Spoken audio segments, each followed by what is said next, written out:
vamos a presentar a la mesa, nuestra mesa de análisis. El tema del agua es un tema fundamental para nuestro país. Es un tema donde hay posiciones encontradas y donde de pronto se van perdiendo, se pierde el análisis de qué sí se aprueba, qué no se aprueba.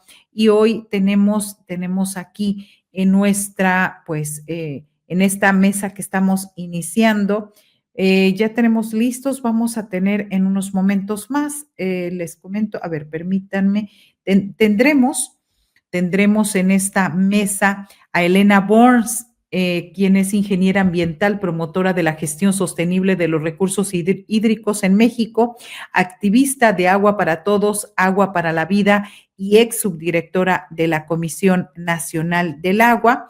También tenemos a Gustavo López Bertotti, Aquaman GLB, ingeniero y especialista en infraestructura hidráulica, potabilización y tratamiento de agua y libertad. Y también otro analista, Óscar Arredondo Pico, especialista experto en políticas públicas, que trabaja con organizaciones sociales y grupos ciudadanos para verificar el cumplimiento de las políticas del agua. Vamos, listo los panelistas, vamos a darle entrada. Pero muy buenos días. Muy buenos días. Muy buenos días, Marta Olivia. Gracias. Aparecen así en mi pantalla. Elena Burns, primero, muy buenos días, bienvenida. Muy buenos días. Y tenemos a Óscar Arredondo Pico, buenos días. Hola, muy buenos días, qué gusto. Gracias. Y a Gustavo López Bertotti. Muy buenos días a todos, buenos días. Sí, queremos un poco primero hablar de qué se ha aprobado. Vamos primero con Elena Burns. ¿Qué se ha aprobado y qué se ha dejado de lado, Elena? Bueno, se aprobó una ley general de aguas que anuncia derechos humanos.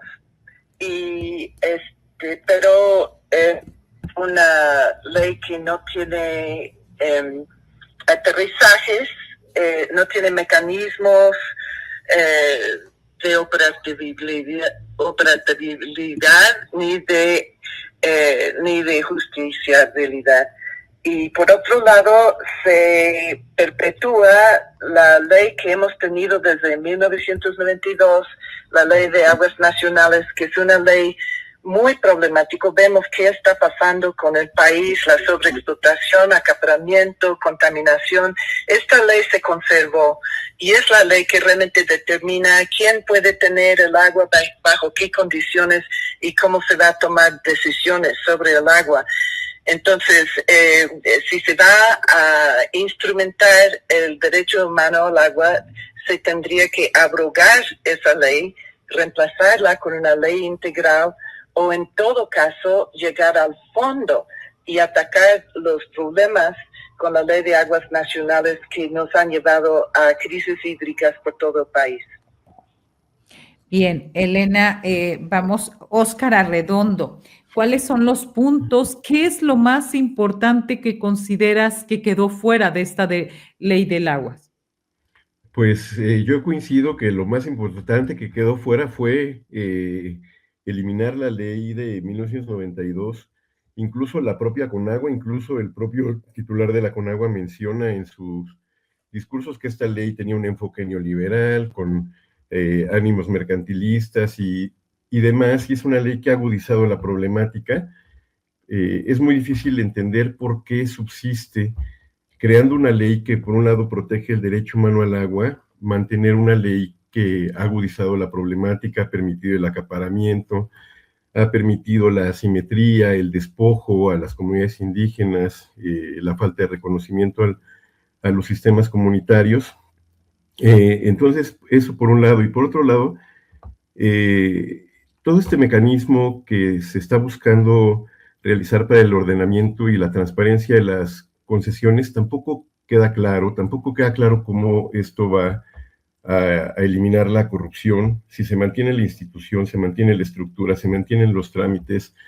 Las cosas aparentemente cambian de nombre, ¿no? De un banco de aguas a un fondo de aguas, de un registro de derechos de agua a un registro nacional de aguas, pero los cambios sustanciales tampoco se aprecian en cuanto a que se pueda lograr este objetivo tan importante.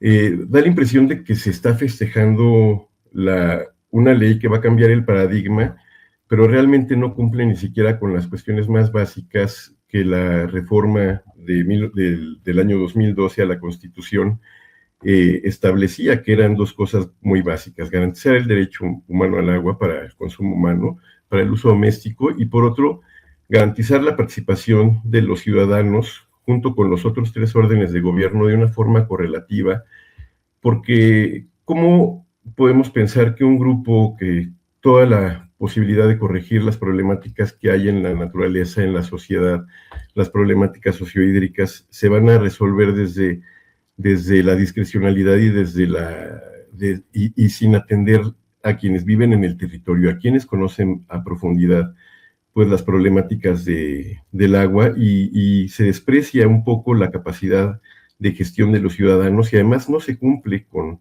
la obligación de incorporarlos a procesos participativos verdaderamente vinculantes? Bien, Óscar Arredondo, ahí mismo, bueno, vamos con nuestro siguiente panelista, Gustavo López Bertotti. Le hemos titulado a esta mesa Cambiar para que no cambie nada. ¿Estás de acuerdo con esto?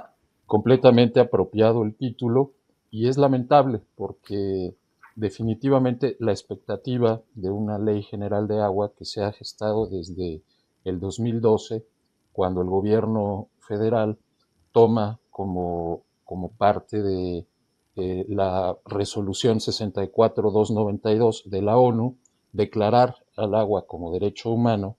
Esto se hace en la Asamblea General, que fue el 28 de julio del 2010, que vale la pena que nuestros amigos, quienes escuchan tu auditorio, revise esta historia de por qué se declara derecho humano al agua. Es resultado de una lucha social de muchos años. Un activista que fue muy importante para que esto sucediera, su nombre Maude Barlow, lo estoy diciendo en la manera en la que se escribe, Maude Barlow, con B grande. Ella escribió varios libros. Uno, el primero y más importante, el agua, el oro azul se llama su libro, El oro azul. Es muy importante porque ahí denuncia los abusos a nivel internacional que cometen las transnacionales que se apoderan del agua. Entonces, esta idea del derecho humano al agua es fundamental para entender lo que tenemos hoy, lo que nos han aprobado, y que está completamente alejado de ese principio. Es fundamental comprender esa parte porque la lucha va a continuar, porque definitivamente la ley o las leyes que nos imponen, pues vienen, como lo han comentado anteriormente, de este modelo neoliberal en el que pretende quitarle toda autoridad al Estado y liberar al mercado para que él haga sus funciones de generar riqueza. En esa condición y bajo las situaciones que se ha aprobado la ley, estas dos leyes, esta Ley General de Aguas y la Ley de Aguas Nacionales, pues va a continuar la idea del agua como una mercancía y no como un derecho humano. Y esto es importantísimo, que los ciudadanos entremos a esta discusión, todos, sin distinción alguna. Todos bebemos agua, todos dependemos del agua para vivir, así es que es fundamental que entendamos qué está sucediendo con este recurso. Gracias, Gustavo. Elena Burns, ¿en dónde quedaron todas las conclusiones y las exposiciones que se hicieron en los parlamentos abiertos ciudadanos y en las audiencias públicas organizadas por el mismo Poder Legislativo?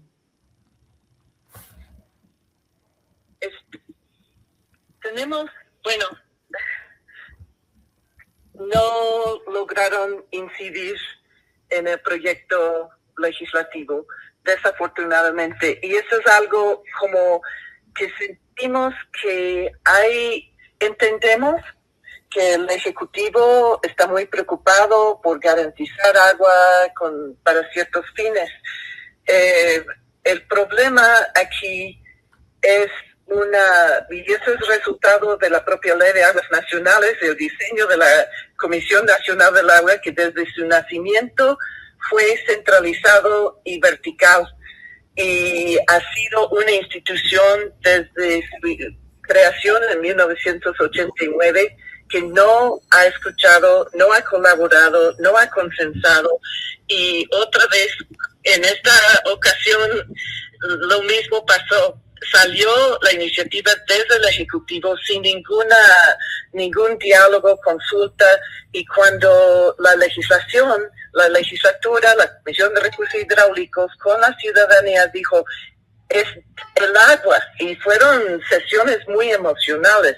El agua es algo tan delicado, tan sensible, que no podemos estar aprobando, como la Conagua les había pedido, sin mover ni un punto ni una coma.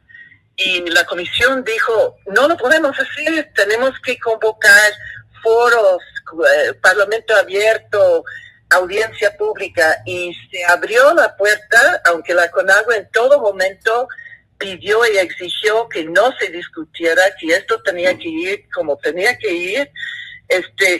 Fue impresionante lo que se recogió, y es lo mismo que nos pasó a nosotros con la iniciativa ciudadana por todo el país, foros, mesas de discusión en donde se consensó cuál es la ley de aguas que México necesita. Luego la 64 legislatura hizo el mismo ejercicio, y cada vez, y ahora los parlamentos y audiencias públicas resultaron en exactamente las mismas propuestas. Los consensos están allí para cosecharlos, y la Conagua se portó de una manera muy rígida, rechazó absolutamente todas las propuestas. Hubo dos chiquitas que metió de una manera que a ver cómo se va a operativizar, pero para todos los que participamos en esto, sí realmente nos quedamos muy, ha sido una experiencia dolorosa, porque creemos en este gobierno, votamos, estamos listos para ir más allá que el neoliberalismo, pero ahí estaba un cerrazón tan brutal como el que hemos conocido desde 1989. Híjole, lamentable lo que pasa. Óscar Arredondo, ¿cómo podríamos sintetizar esta parte? Preocupan dos cuestiones. Una, que la ley, en esta nueva ley, no aborda el problema de la evasión fiscal en el pago del agua, por ejemplo, donde muchas empresas grandes explotan concesiones del agua sin cubrir los derechos correspondientes. El mismo gobierno ha hablado de una evasión de 56,000 millones de pesos. Pero también el otro tema es que estas grandes atribuciones a la Comisión Nacional del Agua, que hemos documentado nosotros a través de diferentes investigaciones, que está más del lado de los acaparadores. Estamos hablando del caso de Tamaulipas, por ejemplo, en el altiplano, concretamente, por dar un ejemplo que hemos reporteado, en Jaumabe, donde la Conagua favorece y protege a empresarios limoneros y deja sin agua a las comunidades. Óscar. Bueno, el caso de Jaumabe es una verdadera desgracia. Aquí vemos cómo, por ejemplo, pues la agroindustria puede usurpar los derechos ejidatarios a través de, pues, abusar de las necesidades de los parcelarios, de las personas que trabajan en el campo, de rentar los ejidos y de verdad, pues a través de una producción, pues, macro, en este caso de los limones, pues sobreexplotar los manantiales naturales y hacer un abuso, pues sistemático, que probablemente cuando terminen de saquear el agua de esa zona, pues se irán a otra, y la Conagua pues no se va a dar cuenta que son agroindustriales, que están ahí extrayendo más agua de la permitida en grandes cantidades. Sí vemos un problema en los organismos de Cuenca, como sí operan con cierto nivel pues podríamos decir de complicidad, ¿por qué no? En los que se permiten, pues, este tipo de conductas que dañan gravemente no solo la actividad ejidal y el tejido social, sino que también el medio ambiente lo deterioran de forma muy grave y bueno, aquí tenemos muchos problemas, incluso también con la falta de reconocimiento de los títulos de agua que se otorgaron junto con las tierras desde los decretos de Lázaro Cárdenas, y vemos que la ley, por ejemplo, pues no protege o no reconoce pues los derechos que se hayan otorgado anteriormente a las personas que tienen derecho legítimo al agua.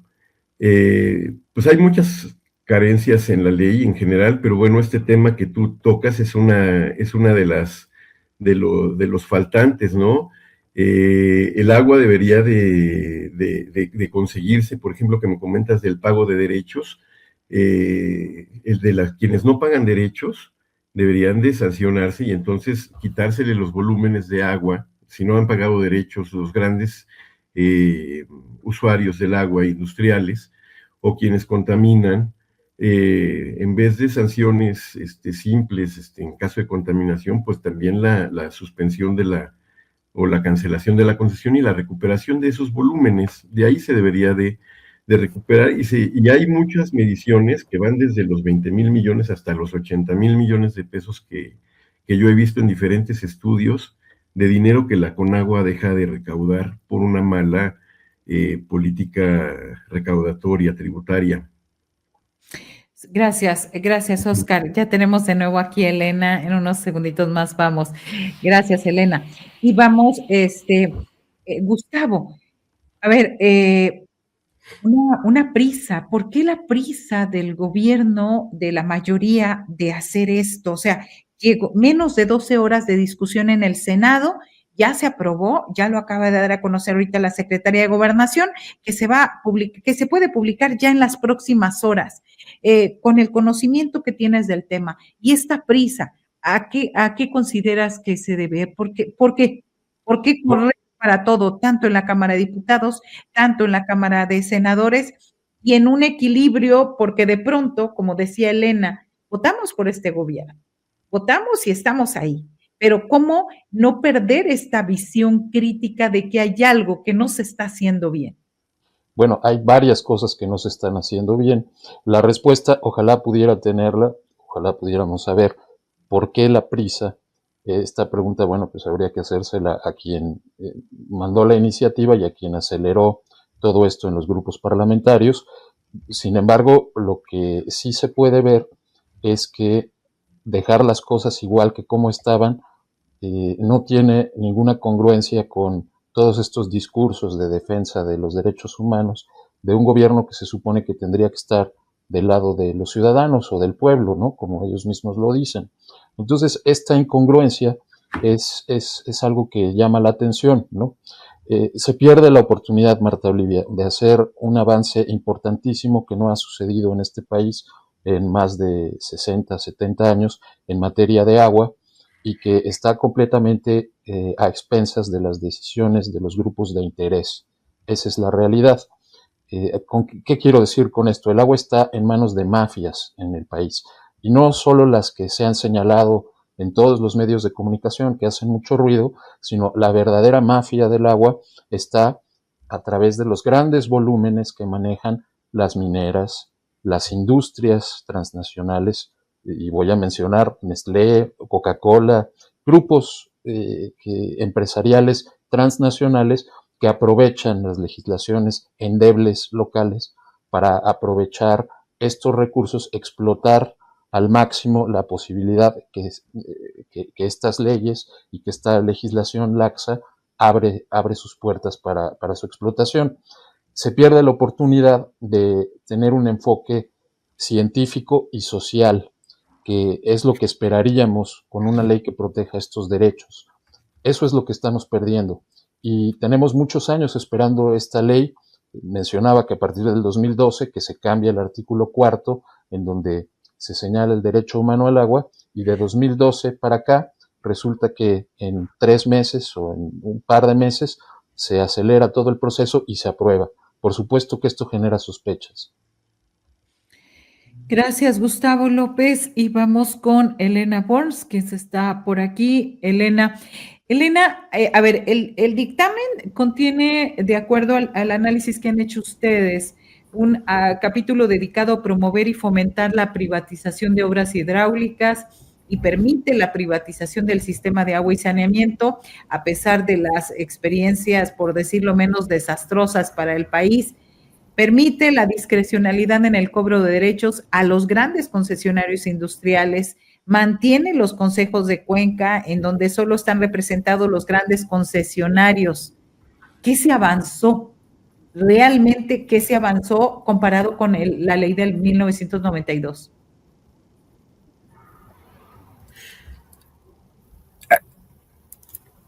Bueno, después de el resultado de 16 foros de Parlamento Abierto y de más de 500 ponencias de gente con mucha experiencia, mucho compromiso con el agua, se lograron 2 cositas, y todavía tenemos que trabajar para asegurar que tengan significado. Uno, es que se arregla la inconstitucionalidad de la Ley de Aguas Nacionales, que no permitió, no reconoció los derechos al agua de los ejidos y comunidades por decreto presidencial.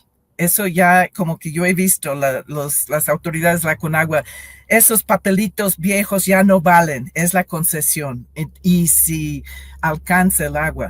Entonces eso ya por lo menos se va a registrar en la ley y fue una mega lucha registrar los derechos de los ejidos y comunidades al agua que tienen por decretos. Y también se va a crear un registro de sistemas comunitarios en la Ley de Aguas Nacionales. Es el único lugar en donde hay como un vínculo entre esta ley que anuncia derechos humanos y la Ley de Aguas Nacionales que determina todo. Y me tocó, yo estaba a cargo de la administración del agua y me tocó comunidad tras comunidad tras comunidad que por este verticalismo de la Conagua también tiene una cultura racista, excluyente. Llegan 15 campesinos y hablan a la policía. Eso incluso cuando yo estuve allí en la administración pasada. Entonces, no hay un compromiso de la institución con el pueblo de México. Están allí para otra cosa y en estos foros en todo país hubo documentación presentaron la documentación de muchos actos de exclusión, de discriminación y de corrupción que siguen en pie.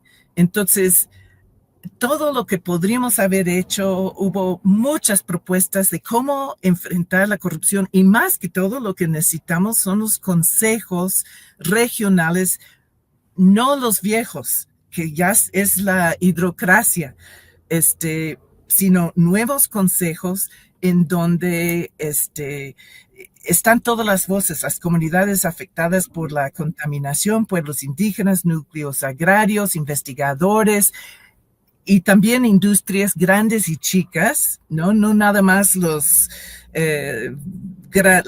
grandes concesionarios, todos en cada territorio enfrentando conjuntamente cómo vamos a resolver esta crisis. Pero se cambió el nombre cuando dicen que hubo, 200 reformas. La gran parte era cambiar Distrito Federal a Ciudad de México y cambiar para tener términos neutrales de género. En vez de el titular, la persona titular, etcétera. Entonces es perpetuar la ley salinista con todo el desastre que ha generado en todo país. Óscar Arredondo, ¿fueron cambios estéticos? ¿O hay cambios profundos? Y también permíteme preguntarte esta parte. el tema del reconocimiento de los derechos del agua de los pueblos y comunidades indígenas. En esta administración se habla mucho de esto, pero no se habla de la destrucción de acuíferos por el fracking, por ejemplo. Sí, bueno, cambios profundos realmente no, como bien dice Elena, pues son cambios cosméticos, muchísimos de los cambios son cambiar cuestiones de género, cuestiones de corrección legislativa superflua. La otra ley, la Ley General del Agua, que sí establece cuestiones interesantes, cuestiones de protección de derecho humano al agua, estándares de cumplimiento en cuanto a la calidad, la accesibilidad y todo. Es una ley que queda pobre en cuanto a la técnica, es una ley que queda bastante pobre en cuanto a los mecanismos coercitivos, en cuanto a los instrumentos de aplicabilidad. No hay, digamos, una posibilidad en donde se ponderen los derechos indígenas con los de una empresa y entonces haya una determinación justa, transparente, que le otorgue el agua a la comunidad indígena. Todo eso por un lado. Por otro lado, el tema del fracking tampoco se toca, no se prohíbe el fracking y eso es un pendiente también de la Cuarta Transformación, es un compromiso desde 2018 que se ha intentado y se ha buscado, pero los intereses también nunca han logrado que se pueda prohibir esta forma de fractura hidráulica que contamina tanto los mantos acuíferos y también con relación a la Huasteca Potosina, pues proteger sus aguas para que no pueda ser objeto de trasvases. Tampoco hay ninguna medida que proteja en ese sentido. Con relación al agua de las comunidades indígenas, a los derechos al agua de las comunidades indígenas, pues todo se manda a una ley que se hará posteriormente y realmente pues muchos de estos asuntos de reforma de la ley de aguas pues están en ese terreno de lo que se verá posteriormente, lo que se hará posteriormente y lo que se está dejando abierto pues es todo un régimen transitorio de aquí a que pase lo que supuestamente va a corregir las grandes asimetrías que todavía prevalecen y ese régimen transitorio pues yo creo que va a terminar regularizando muchas pues abusos que a la fecha se siguen cometiendo, ¿no? Ese es pues mi visión con relación a la profundidad de los cambios, pues es una ley débil. La Ley General de Agua, que es la que podría establecer las novedades más interesantes para proteger el derecho humano al agua, y la Ley de Aguas Nacionales definitivamente, pues sí, es una simulación absoluta. Se mantienen los consejos de cuenca cuando puede haber mecanismos más novedosos de participación ciudadana que sean vinculantes, que sean autónomos, que sean completamente transparentes, plurales, interdisciplinarios, como las contralorías, la Contraloría Nacional Autónoma, las contralorías locales, que son ejercicios importantísimos, valiosísimos que la propia sociedad ha construido y que vale muchísimo la pena que se volteen a ver, como también se está volteando a ver desde la Relatoría de la ONU, ¿no? En cuanto al agua, pero aquí en México se desprecia la organización social ciudadana y eso también pues es una cuestión que nos preocupa mucho. Gracias, Oscar. Así es. Gustavo López Bertotti. A ver, ¿cómo queda la Comisión Nacional del Agua después de esta aprobación de esta ley? ¿Cómo queda si ya se veían, y bueno, también preguntarte sobre este robustecimiento de los distritos de riego, que en muchas ocasiones tenemos el caso, por ejemplo, el de Tijuana, donde literalmente le venden el agua a precios exorbitantes al municipio de Tijuana, por ejemplo. ¿Esa parte no se tocó en esta ley? No, y eso es muy, muy delicado. Ese tema es muy, muy importante tratarlo porque, como mencionábamos hace unos momentos, el agua continúa siendo tratada como mercancía, precisamente, como una mercancía en un ámbito privado, en el que solo prevalece el interés monetario y no se voltea a ver cómo se puede lograr una mejor distribución del agua. Cuando tú tratas de regular un recurso como el agua a través de los precios, a través de derechos, a través de la economía, estás cometiendo un grave error. Y lo hemos vivido durante más de 40 o 50 años y los resultados los estamos viendo. El que los acuíferos se agoten, y no solo en cantidad, sino en calidad, es decir, cada vez se está extrayendo agua de más profundo, y esa agua que se extrae de más profundo en los acuíferos está contaminada con los propios minerales que se disuelven en el agua al cabo de miles de años, millones de años. En Guanajuato hay estudios de un investigador, un ingeniero hidrólogo, geohidrólogo, que tiene estudios fundamentales y que ha acuñado un término que estamos agotando y que estamos explotando hoy en día, agua que se inyectó, que se infiltró en el acuífero hace más de 14,000 años. Entonces, esto es muy delicado, y mientras no tengamos las herramientas tecnológicas implementadas en una institución que sea honesta y que pueda ser regulada por los ciudadanos, los resultados van a ser todavía peores. Vamos a continuar perpetuando este problema y otros en la desigualdad y en la salud, que es lo que fundamentalmente debería importarnos a todos los ciudadanos. Bien, gracias, Gustavo López Aquaman. Vamos con Elena Burns. Elena, en este caso, ustedes han llamado, recuerdo el tema de los distritos, los han llamado en Agua para Todos, los han llamado los millonarios del agua, los millonarios del agua. ¿Por qué ese nombre y cómo quedaron con esta nueva ley? Bueno, en esta ley no hay ninguna obligación de la Conagua, no se asigna una obligación ni mecanismos para corregir el sobreconcesionamiento ni el acaparamiento. Entonces ya las concesiones son intocables y no hay manera de esto de los fondos de reserva del agua permiten pasar agua de un usuario a otro sin tener que reducir el volumen extraído para enfrentar el sobreconcesionamiento que afecta todas las cuencas y acuíferos de las zonas más pobladas y más económicamente activas del país. Y en cuanto a los distritos de riego, ellos tienen concesionados 35% de todas las aguas concesionadas. Es apropiado que este gobierno está diciendo allí tenemos que tecnificar, mejorar la eficacia, etcétera.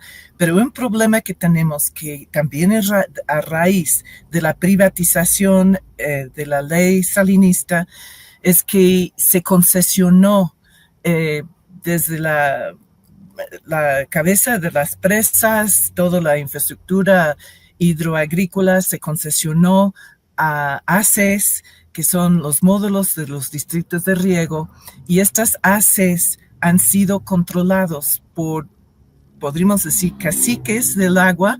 Hay movimiento tras movimiento de sus asambleas para reemplazarlos, y en lugares como Sinaloa, en distintos lugares del país, ahora las fuerzas oscuras están entrando para desplazar estas mesas, los secuestran o hasta los matan y se quedan en control de las aguas de los módulos.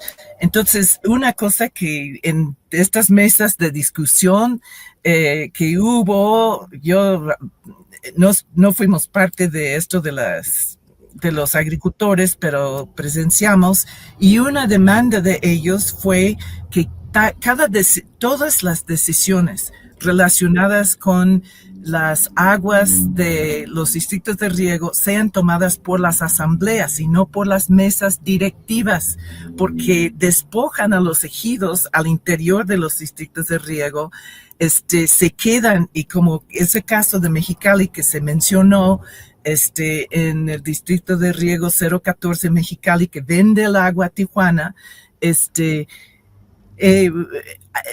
se queda con el dinero, todas las aguas del río Colorado para México son manejados por ese distrito de riego, y cuando Estados Unidos paga porque ya se va cortando el agua comprometida por el tratado, el dinero se queda con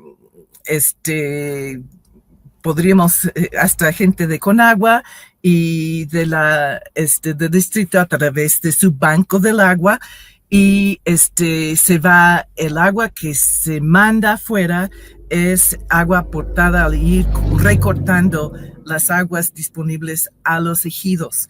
Entonces, estos grupos de poder se quedan con el recurso y pagan las deudas hídricas o pagan los excedentes que se van vendiendo recortando agua a los ejidos. Y por eso tenemos que democratizar todo.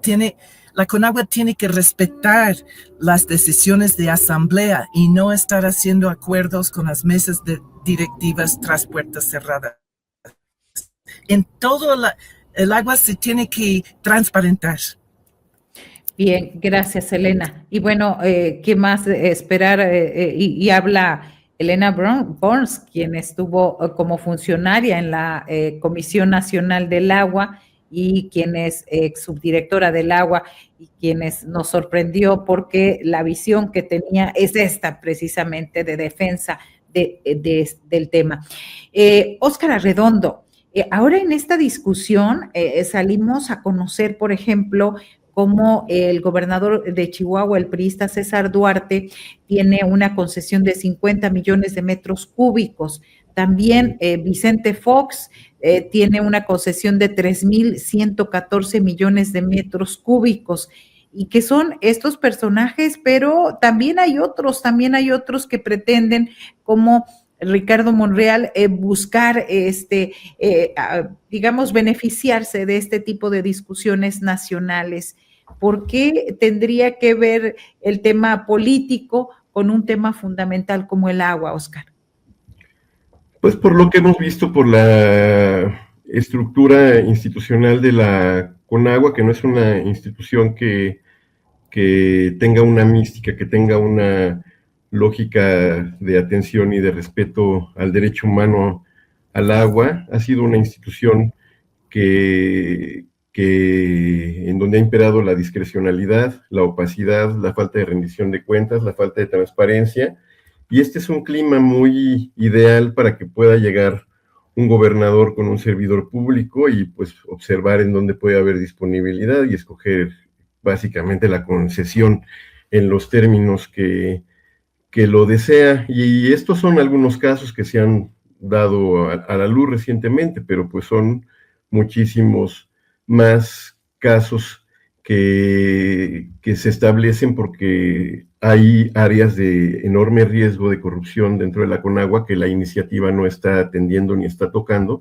Y por ejemplo, uno de estos espacios donde puede haber también ámbitos de corrupción son los propios consejos de cuenca que la Conagua coordina y controla, decide quién entra, quién no entra.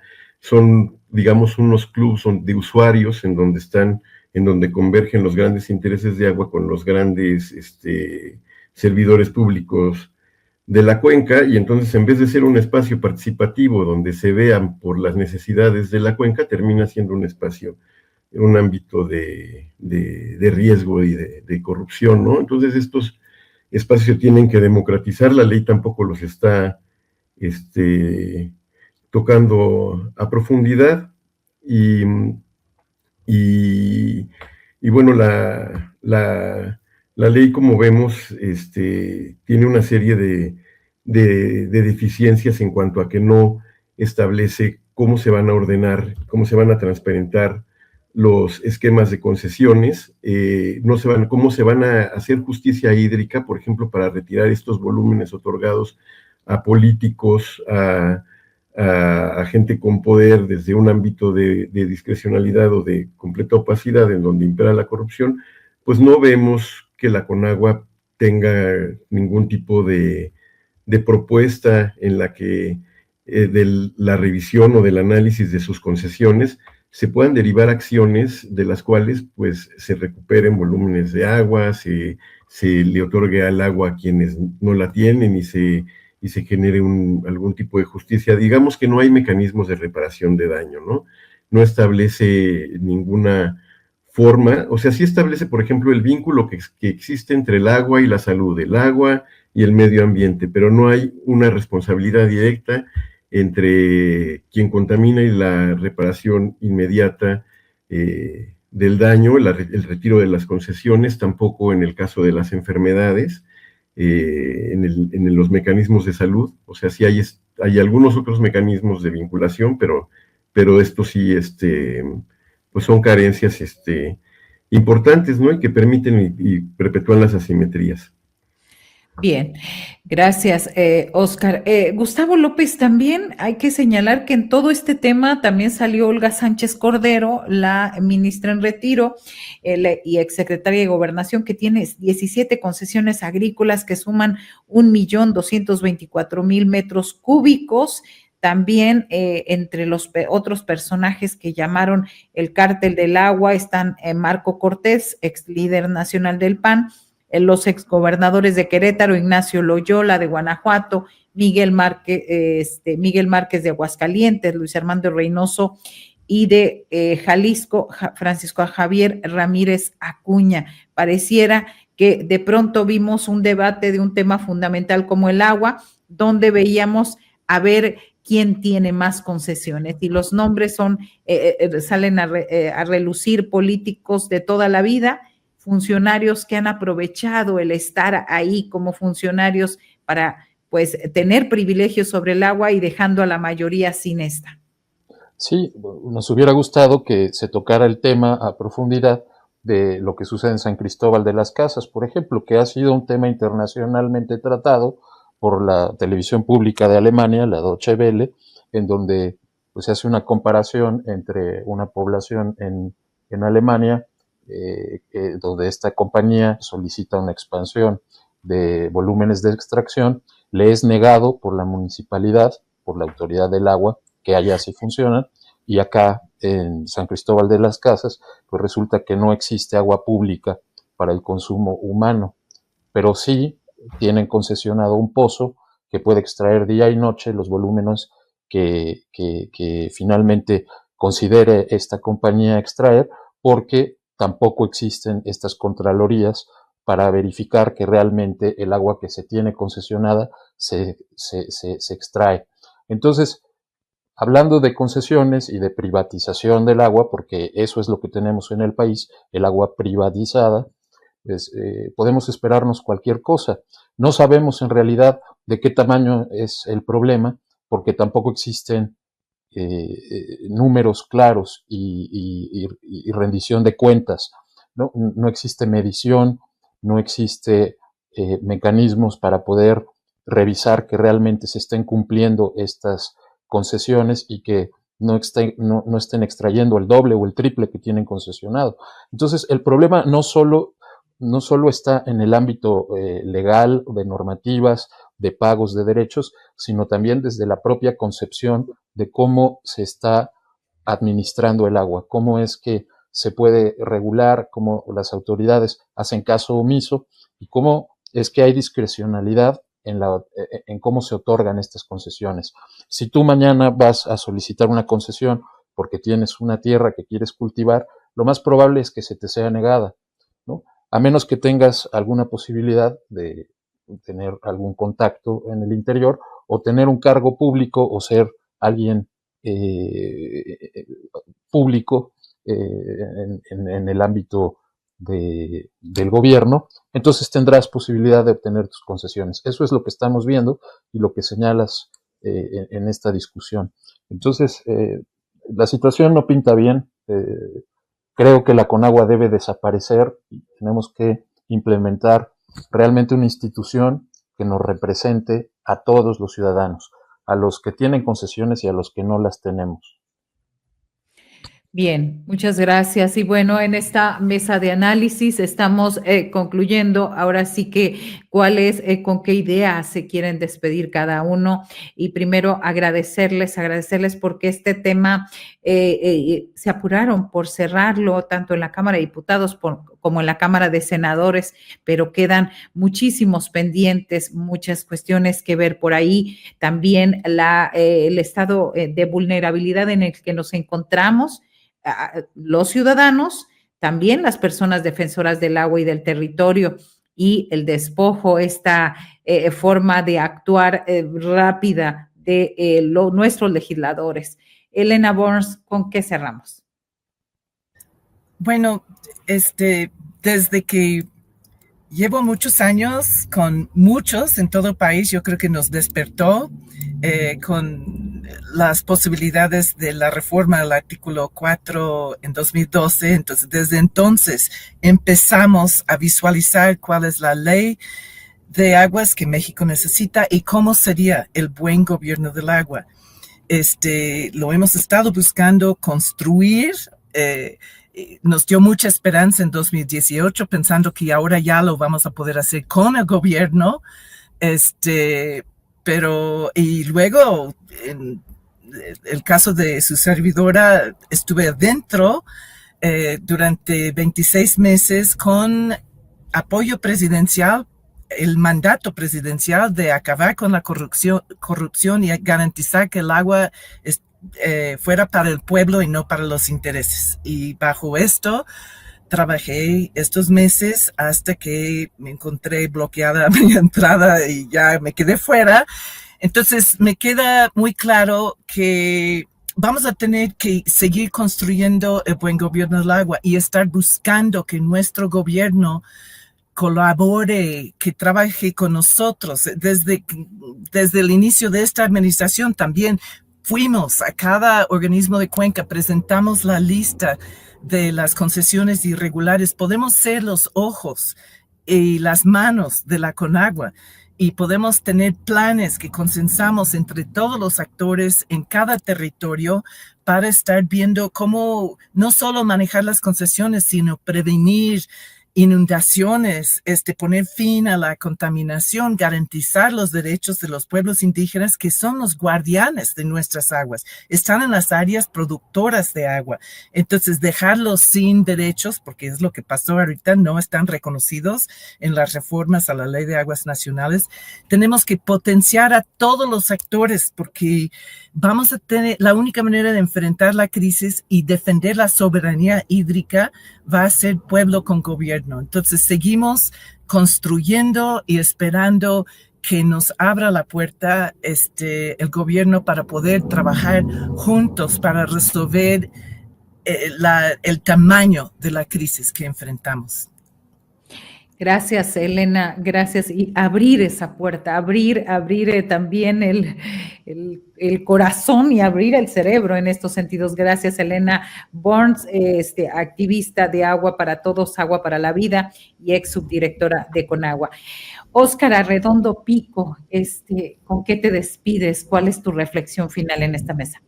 Pues mi reflexión es que pues estar en contra de la reforma, de sostener la Ley de Aguas Nacionales y criticar los alcances de la Ley General del Agua no quiere decir estar en contra de un gobierno progresista y tampoco quiere decir estar del lado de quienes estaban en contra de la ley por el miedo de que se les revisen sus concesiones cuando han acaparado el agua o cuando las han obtenido de forma ilegal.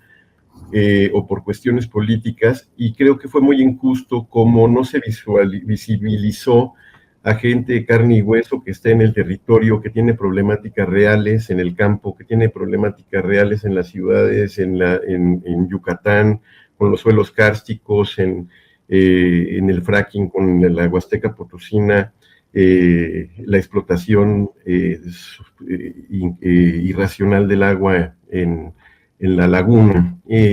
Todas estas personas que tenían observaciones tan importantes, tan relevantes y no se visualizaron, que se haya dado este manejo, pues es lamentable, pero yo de cualquier manera yo sí reconozco esa labor titánica, quiero abrazarlos, ¿no? A todas las personas que estuvieron en eso, agradecer también a Elena esa labor, esa lucha tan grande que ha hecho en representación de todos nosotros, los mexicanos, de los habitantes de este planeta, de esta ciudad, de este país, porque el agua sea para todos, una lucha técnica, una lucha inteligente, una lucha en todos los ámbitos, y yo creo que con eso me quedo, ¿no? Con esa parte de la ciudadanía que sabe lo que se necesita y que lucha por lo que se necesita, y pues pese a todo, pues esta lucha por el agua pues continúa, y vamos a seguir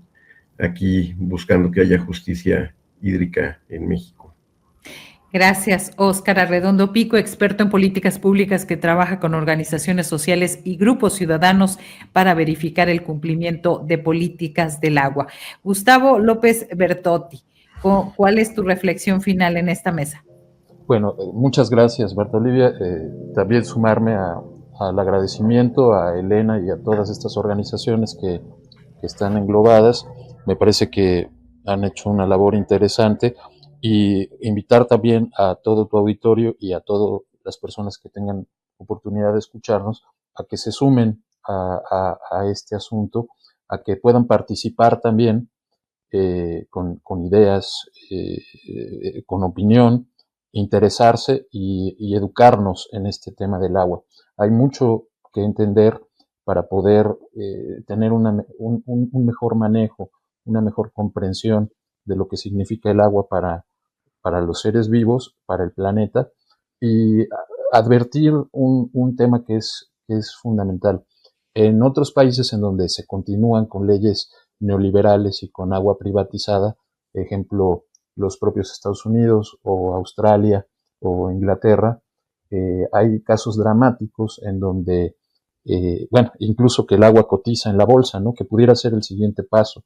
Entonces hay cosas que tenemos que estar pendientes, no bajar la guardia, y sobre todo tratar también de empujar que estos balances hídricos en el país, como los hace la Conagua a través de la NOM 011, utilizan criterios a través de métodos indirectos que son obsoletos y que necesitamos modernizar.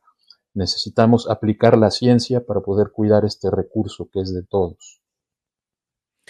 Bien, gracias Gustavo, gracias Elena, gracias Óscar, gracias por estar aquí convocados por esta preocupación de lo que pasa en el tema del agua, que pareciera de pronto como cuando veíamos para allá por 1985, esa película de Mad Max, donde luchaban y buscaban el agua, se nos hacía como que estaba demasiado de ciencia ficción.